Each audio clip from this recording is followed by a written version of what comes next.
Please welcome Governor Andrew Cuomo.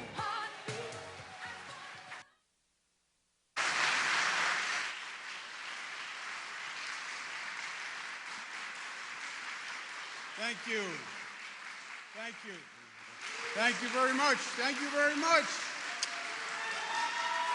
Thank you. Thank you, thank you, thank you, thank you. Well, good afternoon to everyone. Thank you for being here. It really is a great, great day. Let me acknowledge some of the special guests who are here, who have been so important to us over this past long, long year. First, let me thank my health commissioner and my team that did just extraordinary work every day. Let's start with Dr. Howard Zucker and Robert Mujica and Dana Caratanudo, Kathy Wild, thank you very much for everything you did in the partnership that we had. Jane Rosenthal and Tribeca, thank you for bringing life back to the city. Ken Rasky, Michael Dowling, thank you for keeping our hospitals open and up to the challenge. Carlos Casura, thank you for keeping this city building. Henry Munoz, thank you for the health care and communities all across this state and country. To all our friends in labor, to all our friends in business, to all our community partners, thank you, thank you, thank you so much. This is a momentous day, and we deserve it because it has been a long, long road. And it's a day to look backwards, remember where we were, but also to look forward and where we're going. When I would do the COVID briefings, I did them every day because I wanted people to have a sense of consistency. I wanted people to have information as a source of comfort. And I would literally start by saying what day it was, what day in the pandemic, and then literally what day of the week it was. Because it was such a disorienting time that one day just bled into the other. The normal calendar, what Friday meant, what Saturday meant, what Sunday meant, it was all gone. We were just in a different place, in a different moment in time. And if you said to us on day one, in the beginning of COVID, that we were going to be capable of the accomplishment that we reached, nobody would believe you. New York State, the highest positivity rate on the globe. Highest positivity rate in the country of any state, but highest positivity rate on the globe. And everybody looked at New York like it was a New York phenomenon, because it was just New York back then, if you remember. And it was New York, and the other states didn't have the issue, and many people pointed to New York as if, well, maybe there's something about New York that caused this. And nobody knew the facts. We were in the dark. The fact was that New York was the victim of COVID. The fact was that while everybody was talking about China and COVID, COVID had left China and had gone to Europe. And it was in Italy and Spain and France, and the flights from Europe landed where? JFK. They landed at Newark. COVID had been coming here for months and nobody knew it. We were ambushed by COVID. We had people dying from COVID before we knew COVID was here. And then when we finally figured out as a nation what was going on with COVID, it was too late, because it had been coming for months and months. Highest infection rate on the globe. And we were alone. And it was frightening. It was like living through a science fiction movie. Jacob Javits Center, largest field hospital in the United States of America, 2,500 cots set up as far as the eye could see. all military personnel, all green uniforms, waiting for the avalanche of ambulances to bring people. Streets deserted. Times Square deserted. People leaving New York. It's not safe. It's the density of New York. It's something about New York, and people abandoned New York. But others stayed and others fought. But it was probably the most frightening moment that we have gone through, and a moment that we will never forget, and a moment that changed us individually and changed us as a society. It was a moment of trauma, and a moment that no one will ever forget, and nobody should ever forget. Where are we today? We have the lowest COVID positivity rate in the United States of America.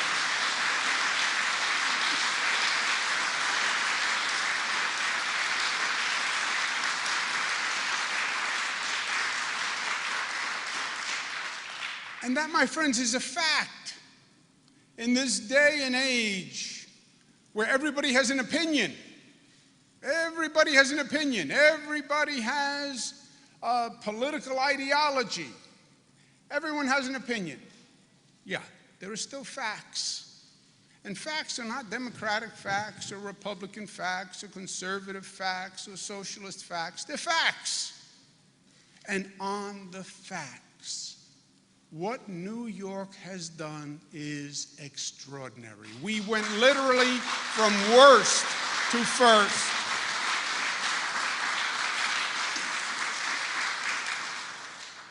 And not only do we have the lowest,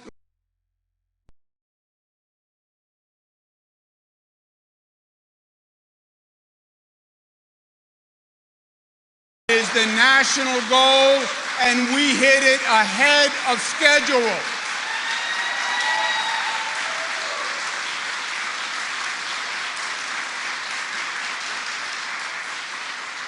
What does 70% mean? It means that we can now return to life as we know it.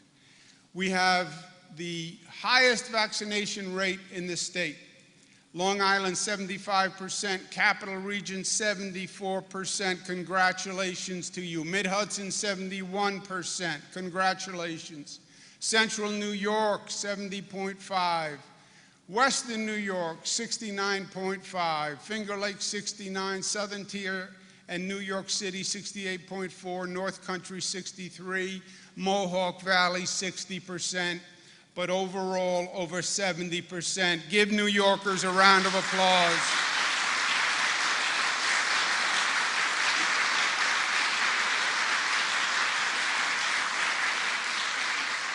And we enter a phase where we successfully deployed the weapon that was going to win the war.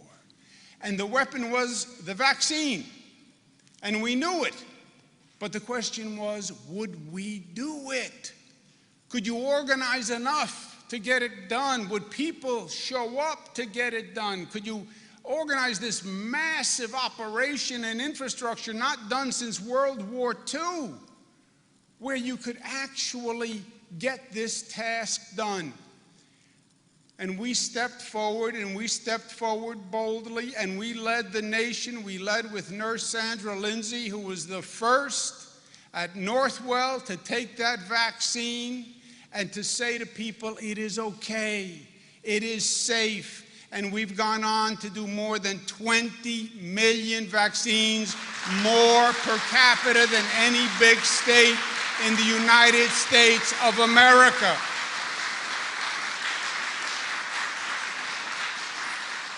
New York State has fully vaccinated a larger share of adults than any other big state in the country, and that is saying something. Congratulations to New Yorkers, because they are the ones who did it. We're no longer just surviving. We're not in our homes afraid to go out. We're not in our homes disinfecting everything that we can see. Life is not about survival. Life is about thriving. Life is about seeing people. Life is about loving. Life is about celebrating. Life is about enjoying. Life is about interacting. And now we get back to living in life. The state mandates that have proven right and correct and brought us through this pandemic are relaxed as of today, effective immediately.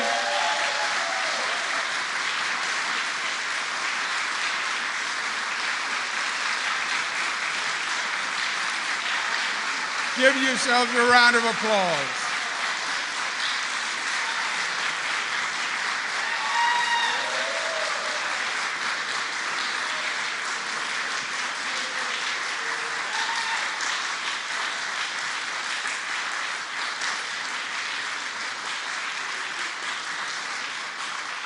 So all the state-mandated restrictions are lifted on commercial, social settings, sports and recreation, construction, manufacturing, retail, buildings, all across the board. We can get back to living and businesses can open because the state mandates are gone. Social gathering restrictions, the capacity restrictions, the health screenings, the cleaning and disinfecting protocols. I'm not giving up my hand sanitizer just yet, by the way.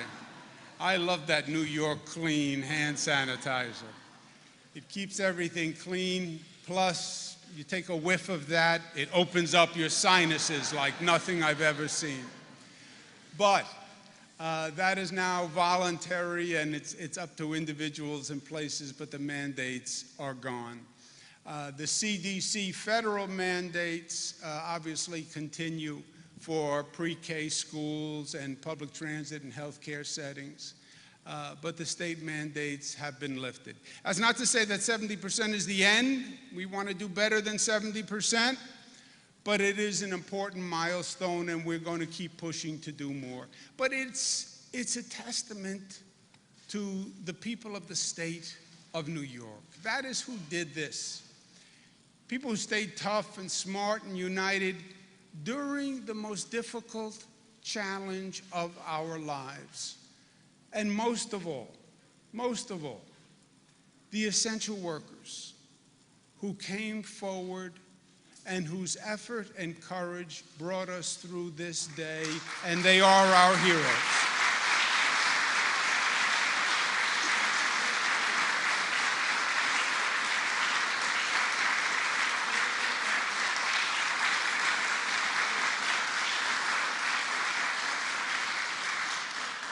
We can't say enough.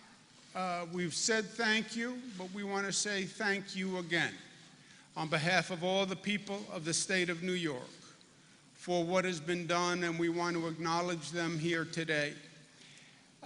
What they did says who they are. It's not that they weren't scared. It's not that we weren't scared. I was scared. I was scared every day. But FDR, another great New Yorker, said it. Courage is not the absence of fear, but rather the assessment that says there's something more important than me feeling that fear and succumbing to that fear and rising above. And they did. And we want to present a small token of our appreciation today to our first responders, and we'll ask them to come up and receive a plaque and stay here, please, so that we can recognize you as a group. Representing the building service workers, Kyle Bragg, President of 32BJ SEIU. Representing the men and women of the National Guard, Major General Raymond Shields, Adjunct General of the New York and Commander of the New York National Guard. Representing the food and hospitality workers, Richard Morocco, President of the New York Hotel and Motel Trades Council. Representing the store employees, Stuart Applebaum, President of the Retail, Wholesale, and Department Store Union. Representing the sanitation workers, Harry Nisbali, President of the IBT Teamsters Local 831, the Uniform Sanitation Men's Association. Representing the transportation workers, Earl Phillips, Secretary-Treasurer for the Transportation Workers Union Local 100.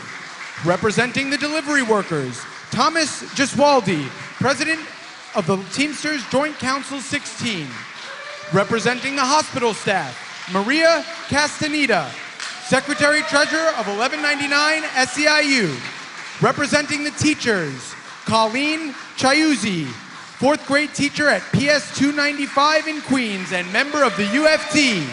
Representing the corrections officers, Benny Basio, President of the Corrections Officers Benevolent Association. Representing the government employees, Lester Crockett, Regional President of the Civil Service Employees Association, Region 2. Representing the EMT and ambulance workers, Oren Barzilay, President of the Uniformed EMTs, Paramedics, and Fires Inspectors, FDNY, Local 2507. Representing the utility workers, Darrell Taylor, Senior Business Agent for the Utility Workers, Local 1 and 2. Representing the construction that gunman and strategic initiatives for the Building and Construction Trades Council of Greater New York. Representing the police officers, Thomas Mungier, President of the New York State Troopers PBA. Representing the firefighters, James McCarthy, Executive Board Member of the Uniformed Fire Officers Association. Representing the doctors, Dr. Arthur Cooper, former Chair of the Medical Society of the State of New York's Committee on Emergency Preparedness and President of the New York County Medical Society. And finally, representing the nurses, Pat Kane, Executive Director of New York State Nurses Association.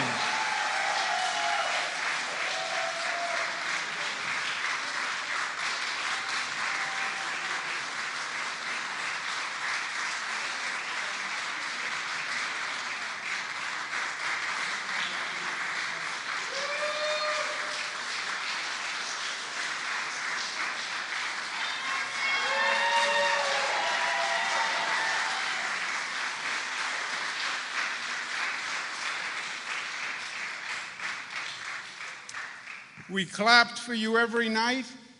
We thank you every day. One final round of applause. We thank you. Let's stand up.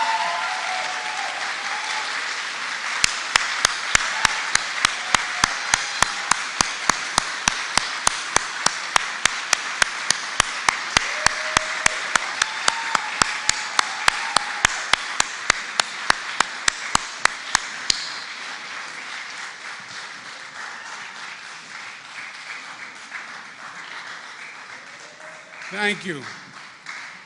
That is as heartfelt and as sincere as it gets.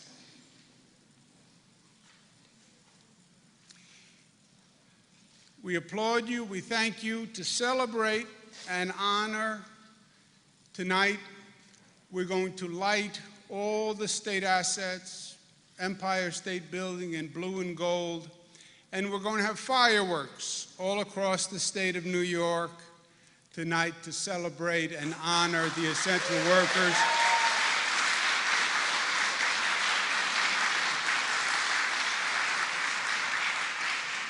It's our way of saying thank you all across the state to the essential workers, to celebrate our reopening, our reimagining, and to remind all New Yorkers, join the success. Join the success. You want to honor essential workers? I'll tell you how you honor essential workers. You get vaccinated so you don't need the essential workers again.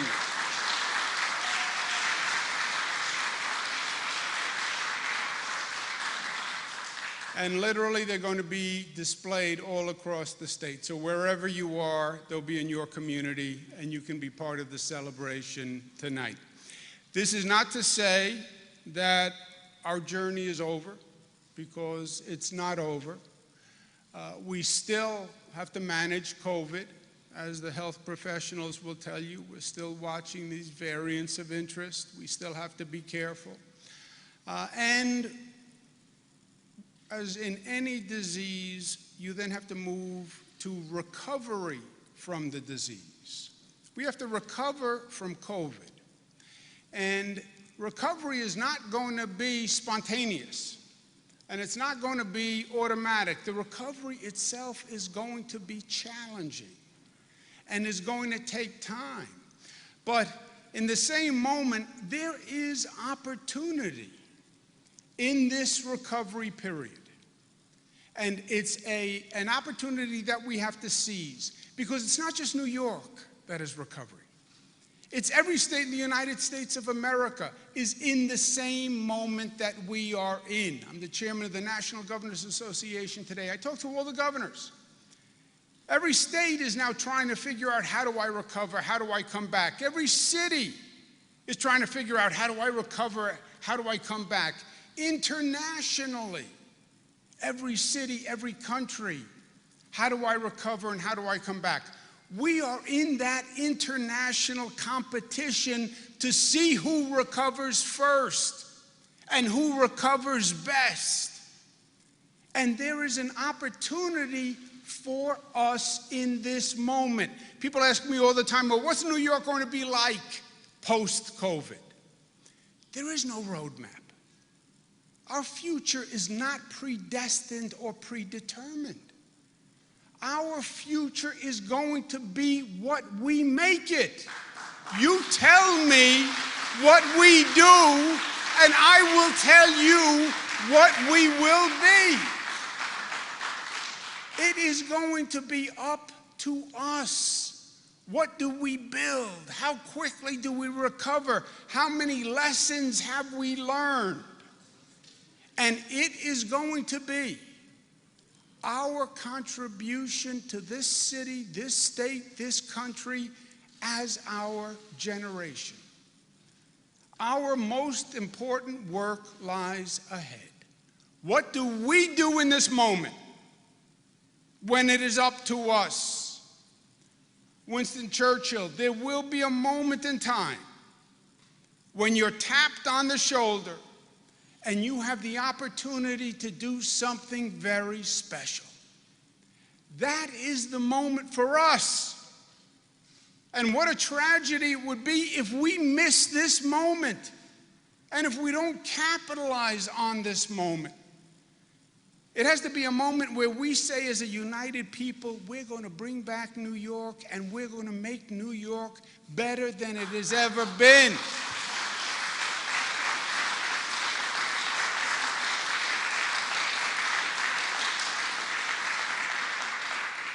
Now, you listen to cities and states across the country, they talk about reopening. I say, we're not reopening. That is not our goal. Reopening suggests we're going to go back to where we were the day before COVID. We're going to reopen. We closed for COVID, and now we're going to reopen post-COVID. No, I don't want to go back to where we were last year. Life is not about going back to where you were. Life is about going forward. We've learned a lot over this past year. We've accomplished a lot over this past year. Our challenge has to be to reimagine New York and say we're going to make a New York that's better than has ever been before. We have to capitalize on this moment and seize this moment of transformation to remake New York. Let's be honest, there are a lot of things that we should have been doing all along as a country, as a society. There are improvements that we should have been making, and now is the moment to do it. This is an opportunity for us. There are things that we should have been building. How do we get to a place in this nation where you have airports all around the world that are building and developing, and you fly into countries and you see these magnificent airports, and then you fly into LaGuardia and you say, what happened? What happened to the New York ambition, the American ambition? We're now going to have a new LaGuardia Airport, the first new airport in 25 years in this nation, and the new JFK Airport, and new airports upstate New York. Let's start rebuilding Manhattan, not what it was, but better than ever before. A new Moynihan train hall, a magnificent structure that when you go there, it fills your soul with pride. And you're proud to be a New Yorker. And you see us building out of that pride and out of that optimism. New Pier 76, a new Penn Station to welcome people to New York, a new Port Authority terminal that you're proud of. Extend that subway into Harlem so all New Yorkers can participate in New York. A new Belmont Arena on Long Island. Go Islanders, we say. Our cities in upstate New York who have never really shared in the full economic turnaround, now maximizing those urban potentials by reconnecting with the waterfront and doing it in Rochester and Albany all at once. Recognizing that we have been talking for years about the green economy and we have to stop using fossil fuels and carbon, and the future lies with the next green economy, and it happens here in New York with the largest green transition in the nation. Broadband accessibility and affordable to everyone, rich and poor and black and white, and New York leads the way. A new public health system that says we're going to learn from COVID the way we should have learned from MERS and from SARS and from Ebola and from dengue and from Zika. And we shouldn't have been caught surprised and will never be caught surprised again. We're going to have the best public health system in this nation, and we'll be ready for the next pandemic because there will be a next pandemic. We're going to maximize remote learning so we make sure we don't leave any child behind because of income or color of skin or race or ethnicity. Maximize telemedicine and the innovation, and restore public safety to the streets of this city, because we have nothing unless we have public safety. And that is job one.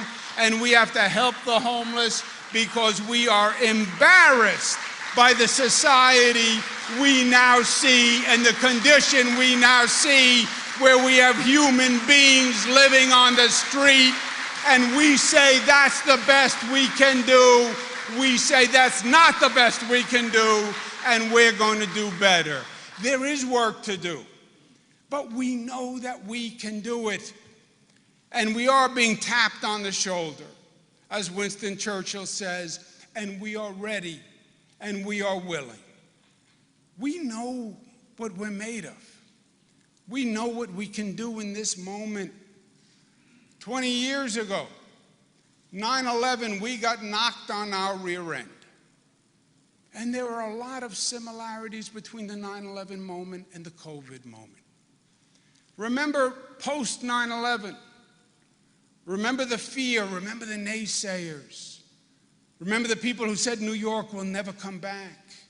New York is a target.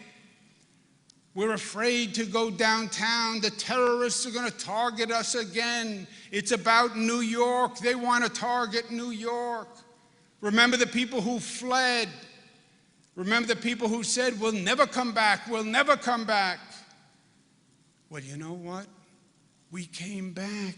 And we are standing in a monument to coming back better than ever before.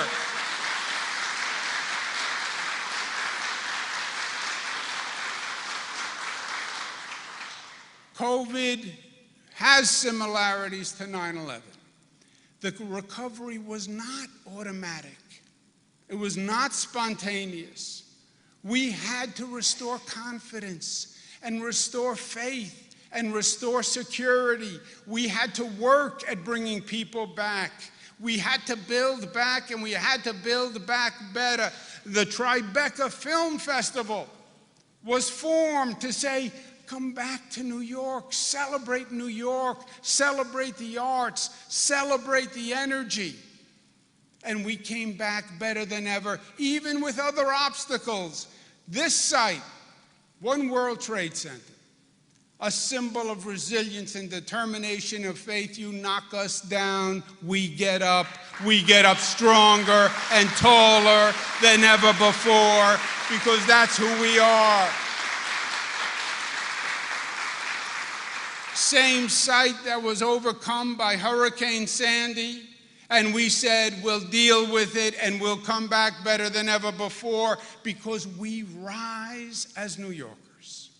That is our motto, Excelsior, ever upwards, aspirational. That's what a New Yorker is. Yes, there are setbacks. Yes, life is going to knock you on your tuchus, as we say in Italian.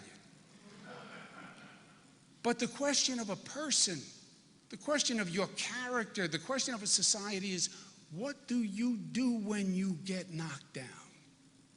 Do you stay down?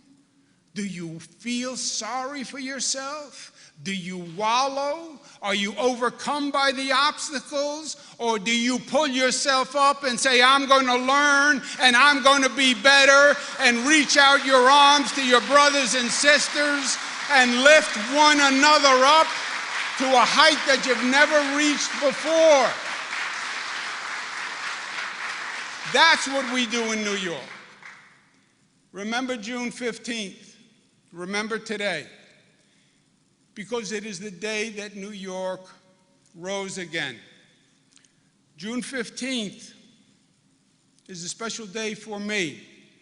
June 15th is the birthday of a gentleman named Mario Cuomo, who is no longer with us today.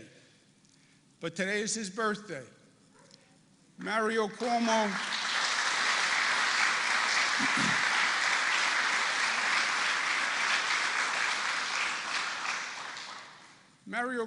was quite a fellow.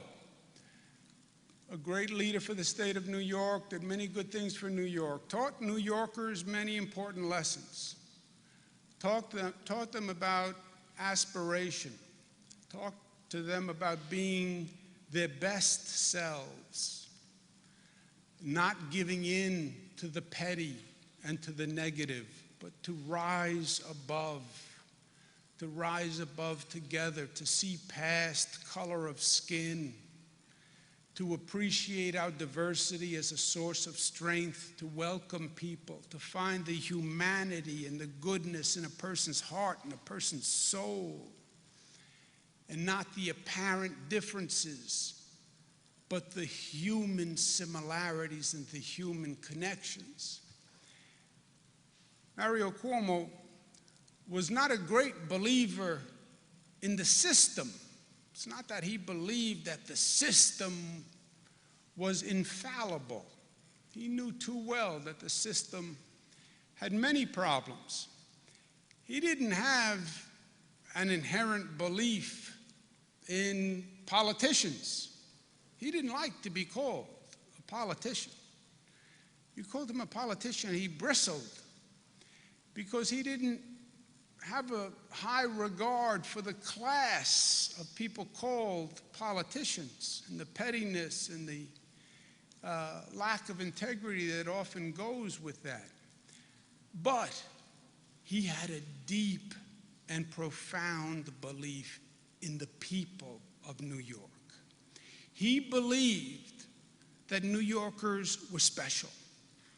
He believed that coming to this place and being descendants of the people who came to this place made us special.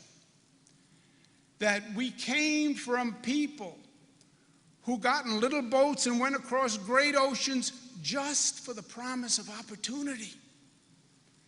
And that made us special, and it was done by hard work and by appreciating family and community and education and struggle and strife. And we dealt with discrimination.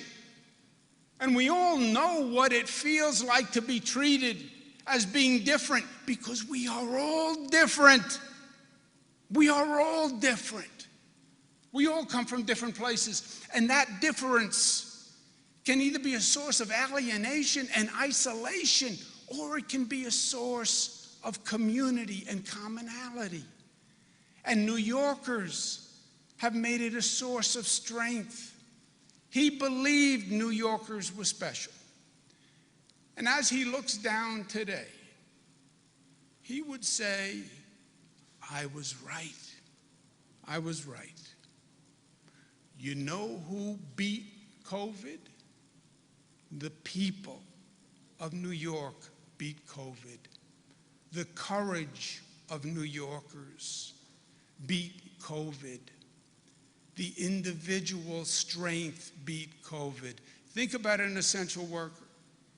I'm saying to the people of the state of New York every morning, stay home, stay safe. If you go out, you could get COVID, and COVID could kill you. Stay home. But not you, essential worker. You have to leave your house, and you have to go to your job, because we need you to keep other people safe.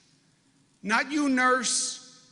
You have to go into the hospital and dress in a moon suit, because we don't know how deadly this virus is, and we don't know how it transfers. You have to go and put your life at risk and your family's life at risk, because you have an obligation to show courage to save others. Not you, doctor. Not you, teacher. Not you, building operator. We need you to go to turn on the heat and run the elevators and make sure the building is safe for everyone else. Not you, store worker. You have to go and put food on the shelves, and you have to run the cash register, and you have to make sure people have food. Not you, utility worker. You have to go to make sure there's power and there's electricity and cell phones work. Otherwise, there'll be panic. Not you, bus driver. You have to go out and you have to drive that bus and let hundreds of people walk past you who might be infecting you, because we need you to drive that bus. We need you to drive that train. Not you, doctor. You have to work 18, 20 hours a day saving lives. Not you, EMS worker. You have to drive the ambulance. Not you, police officer, firefighter. You have to bring the oxygen. Not you, sanitation worker. You have to keep the city clean. And they did. And they did.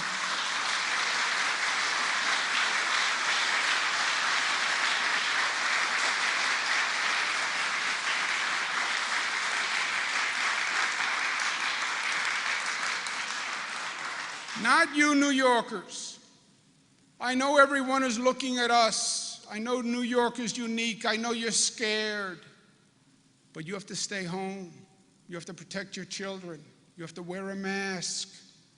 You have to go out and get vaccinated and roll up your sleeve. And I know it hurts. And I know you're afraid. And I know you think there's a risk. But you have to do it, because you have to be strong and you have to be courageous, and you have to do it one for the other. You wear a mask because you care about me. I wear a mask because I care about you. And at the end of the day, we all wear masks as our sign of love and caring and community, and that we are one, because we are New York. My father was right. New Yorkers are special. This is a special place, and we're blessed to be here. And they say, well, New Yorkers are tough. You're damn right we're tough. We're New Yorkers.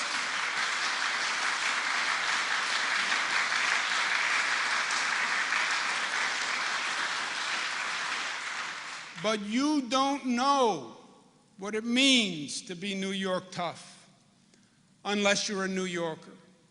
Because yes, we're tough, but we're also smart, and we're also united as a community, and we're disciplined as a people, and we are loving as a people. That's what it means to be a New Yorker. And that's what it means to rise above. And that's what we did. And that's the moment that we're going to hold, and the strength that we're going to hold as we move forward to build a state better than ever before, so that when our day is done, we can look at our children and our children's children and say, we did what we had to do. We left you a home that is better and safer and cleaner and fairer than the home that was left to us. God bless you and amen.